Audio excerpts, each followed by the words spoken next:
அந்த நபிமார்களை எல்லாம் கூப்பிடுகிற போது அல்லாஹ் பேர் சொல்லி அழைப்பான். யா மூசாம்மா, யா ஈசா இப்னு மரியம்மா.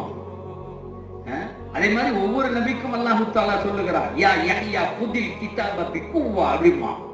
எலியாவே அந்த வேதத்தை மிகச் சரியான முறையில். ஆனா ரசூலை சொல்லும் போது மட்டும் அல்லாஹ் தஆலா அந்த பெருமானாருடைய பேரை சொல்லல. யா யா அய்யுஹன் நபி அத சொல்றது.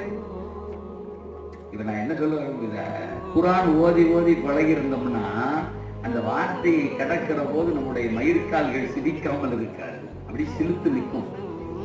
யா அய்யுஹர் ரசூல், யா அய்யுஹன் நபி. அப்படியே பேரை சொல்லணும்னாலும் கூட அல்லாஹ் சொல்லுவான், முஹம்மது ரசூலுல்லாஹ். அந்த முகம்மது யாரு தெரியுமா? அல்லாஹ்வின் தூதர். குர்ஆனை மட்டும் ஒழுங்கா படிச்சாலே நாம் பெருமானாரிலே கரைந்து போவோம்.